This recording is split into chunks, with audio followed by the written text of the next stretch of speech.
माझं महाविद्यालयीन शिक्षण लहानपणापासूनच मी खूप हुशार होते. मराठी भाषेत माझं शिक्षण झालेलं आहे 12वीपर्यंत. तर मला शाळेमध्ये नेहमी मॉडेलिंग करायला द्यायचे. आमच्या शाळेतल्या प्रिन्सिपॉल आणि टीचर. तशी मी दिसायलाही खूप साधी असले तरी माझ्या जातीमुळं आकर्षण निर्माण करणारी आहे समोरच्या माणसाला. माझा स्वभाव तसा खूप लाघवी आहे. तर एक गोष्ट मला सांगावीशी वाटते. असं जरी असलं तरी आमच्यावर खूप ब्राह्मणी संस्कार असल्यामुळे आम्ही फारशी नाच गाण्याकडे वळत नाही. तर माझ्यावरती देशासाठी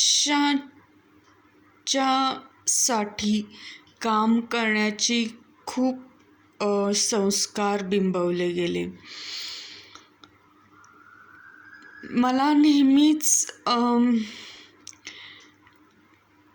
अभ्यासाचं आकर्षण खूप राहिलेलं आहे किंवा अभ्यासात आपण मागे पडू नये याकडे माझा खूप कटाक्ष असायचा.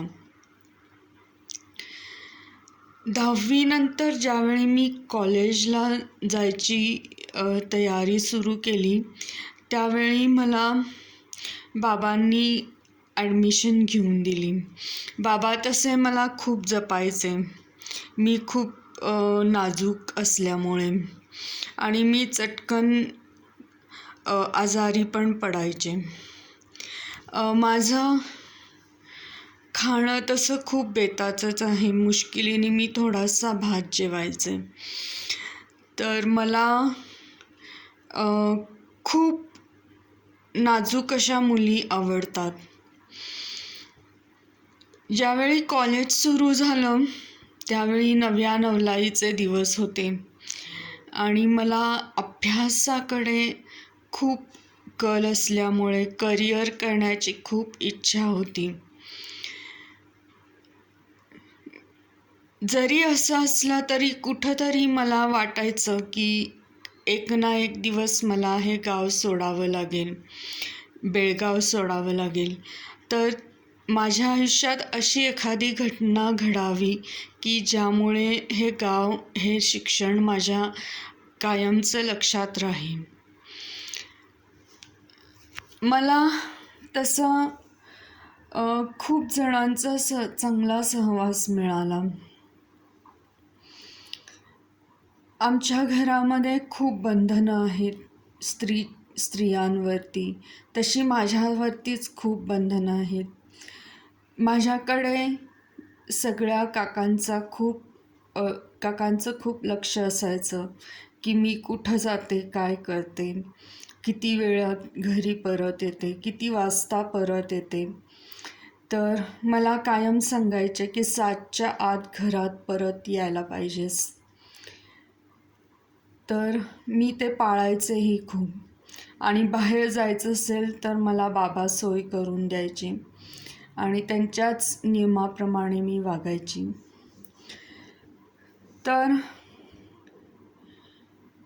एवढ्या सारं असूनसुद्धा मला जेव्हा एखाद्या व्यक्तीवरती प्रेम निर्माण होतं किंवा प्रेम बसतं तेव्हा मला साहजिकच असं वाटून जातं की ते काहीतरी माझा दैवयोग आहे आणि मी त्याला नाकारू शकत नाही. तसं बघायला गेलं तर मला एक गोष्ट प्रकर्षाने जाणवते की पूर्वी होत असलेली लवकर लग्न आणि मला माझी आजी खूप आवडते. नाना पण खूप आवडतात. तर मला त्यांचं कौटुंबिक जीवन खूप आकर्षित करायचं.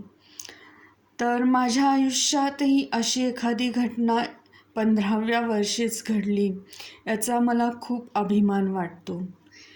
तर आजी, नाना, तुमच्यापासनं मी वेगळी नाही आहे.